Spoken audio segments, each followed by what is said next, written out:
My dear students and parents, this is Daniel and welcome back to our channel. NEET 2024 எக்ஸாமினேஷனில் result வந்ததுக்கப்புறம் அதில் நிறைய குளறுபடிகள் இருக்கிறதையும் அதை பற்றி நிறைய வீடியோஸ் அப்படிங்கிறத நம்ம தொடர்ந்து பதிவு செஞ்சுட்டே வரோம். ஆனால் ரியாலிட்டியில் என்ன நடக்குது அப்படின்னா, ப்ராக்டிக்கலி ஸ்பீக்கிங் எக்ஸாமினேஷன் முடிஞ்சு ரிசல்ட் வந்த அடுத்த நாளில் இருந்தே கவுன்சிலிங்குரிய எல்லா வேலைகளும் ஒன் பை ஒன்னாக நடந்துக்கிட்டு இருக்குங்கிற யதார்த்தத்தை நீங்கள் கண்டிப்பாக புரிஞ்சு தான் ஆகணும். ஸோ இப்போதைக்கு பார்த்தீங்கன்னா எலிஜிபிலிட்டி சர்டிஃபிகேட்டுக்குரிய அப்ளிகேஷன் ஆன்லைனில் ஓப்பன் ஆகிடுச்சு. டாக்டர் எம்ஜிஆர் யூனிவர்சிட்டியில் eligibility certificate that is very much needed for medical counselling for certain students. So இந்த வீடியோவில் இந்த எலிஜிபிலிட்டி சர்டிஃபிகேட்னா என்ன, யாரெல்லாம் இதை அப்ளை பண்ணணும், யாருக்கெல்லாம் இது தேவையில்லை, எப்படி அப்ளை பண்ணுறது அப்படிங்கிறத இந்த வீடியோவில் நான் உங்களுக்கு காமிக்கிறேன். இந்த வீடியோ ஃபுல்லாக ஸ்கிப் பண்ணாமல் பாருங்கள். அப்போ தான் இந்த வீடியோனுடைய முழு சாராம்சம் அப்படிங்கிறது உங்களுக்கு வந்து சேரும். மெடிக்கல் கவுன்சிலிங்கை பொறுத்த வரைக்கும் தமிழ்நாடு, வெளி மாநிலங்கள் அல்லது வெளிநாடுகளில் படித்த எல்லா மாணவர்களுமே தமிழ்நாடு மெடிக்கல் கவுன்சிலிங்கில் பார்ட்டிசிபேட் பண்ணலாம். அவங்களுக்கு தமிழ்நாடு நேட்டிவிட்டி இருக்குது அல்லது அந்த தமிழ்நாட்டில் மெடிக்கல் காலேஜஸில் சேர்வதற்கான எலிஜிபிலிட்டியை பூர்த்தி செய்கிற நிறைவேற்றி அந்த எலிஜிபிலிட்டி இருக்கக்கூடிய மாணவர்கள் எல்லாருமே இந்த மெடிக்கல் கவுன்சிலிங்கில் பார்ட்டிசிபேட் பண்ணலாம். இப்போ உதாரணத்துக்கு இந்த எலிஜிபிலிட்டி சர்டிஃபிகேட் யாருக்கெல்லாம் தேவையில்லை அப்படிங்கிறத முதல்ல நான் சொல்லிடுறேன். அப்போ தான் யாருக்கு வேணும்னு சொல்கிறது ஈஸி. யாருக்கெல்லாம், ஏன்னா யாருக்கு வேண்டான்னு சொல்கிற கேட்டகரி ஸ்டூடெண்ட்ஸ் தான் தமிழ்நாட்டில் நிறைய பேர் இருக்கிறாங்க. இன்கேஸ் இந்த வீடியோ பார்க்குற மாணவர்கள் அல்லது பெற்றோர்கள், உங்களுடைய குழந்தைங்க தமிழ்நாடு ஸ்டேட் போர்டில் படிச்சிருக்கிறாங்க, இங்கிலீஷ் மீடியமாக இருந்தாலும் சரி, தமிழ் மீடியமாக இருந்தாலும் சரி, கவர்மெண்ட் ஸ்கூலாக இருந்தாலும் சரி, ப்ரைவேட் ஸ்கூலாக இருந்தாலும் சரி, தமிழ்நாடு கவர்மெண்ட்டுடைய ஸ்டேட் போர்டில், தமிழ்நாடு ஸ்டேட் போர்டு எஜுகேஷனில் படிச்சிருக்காங்கன்னா நீங்கள் எலிஜிபிலிட்டி சர்டிஃபிகேட் அப்ளை பண்ண வேண்டியதில்லை. அதே மாதிரி ஒருவேளை நீங்கள் சிபிஎஸ்சியில் படித்த மாணவர்களாக இருக்கிறீங்க, சிபிஎஸ்சி ஸ்டூடெண்ட்ஸ் தமிழ்நாட்டில் படித்திருந்தாலும் சரி, வேறு மாநிலங்களில் படித்திருந்தாலும் சரி, வெளிநாடுகளில் படித்திருந்தாலும் சரி, if you have completed your 12th standard education in CBSE board, then education the eligibility certificate அப்படிங்கிறது வந்து இட் இஸ் நாட் நீடட். சிபிஎஸ்சியில் படித்த மாணவர்களுக்கு எலிஜிபிலிட்டி சர்டிஃபிகேட் அப்படிங்கிறது தேவை கிடையாது.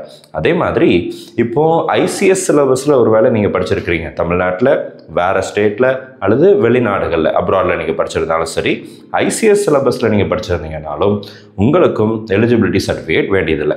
நான் சொன்ன இந்த 3 போர்டில் நீங்கள் இருக்கீங்கன்னா நீங்கள் இதுக்கு அப்ளை பண்ண வேண்டாம், தேவை கிடையாது அப்படிங்கிறத நல்லா புரிஞ்சு வச்சுக்கோங்க. Tamil Nadu state board, CBSE in Tamil Nadu, other states as well as in abroad, ICSE in Tamil Nadu, other states and as well as and abroad. இந்த 3 கேட்டகரி ஆஃப் ஸ்டூடெண்ட்ஸ் அப்ளை பண்ண வேண்டியதில்லை. இதை எம்ஜிஆர் யூனிவர்சிட்டியினுடைய ஃப்ரண்ட் பேஜ்லேயே கொடுத்துருக்காங்க. அதோடைய ஸ்க்ரீன்ஷாட்டில் நான் உங்களுக்கு காமிக்கிறேன், பார்த்து வச்சுக்கோங்க. அப்புறம் இது தவிர வேறு போர்டில் நீங்கள் படிச்சிருக்கிறீங்க அப்படின்னா நீங்கள் கண்டிப்பாக எலிஜிபிலிட்டி சர்டிஃபிகேட் அப்படிங்கிறது வாங்கணும். நல்லா புரிஞ்சு வச்சுக்கோங்க. இப்போது நான் பாட்டாக, அதாவது நான் 6th to 10th வரைக்கும் நான் வந்து என்ஐஓஎஸில் படித்தேன் அல்லது வேறு ஒரு கேம்பிரிட்ஜில் படித்தேன்.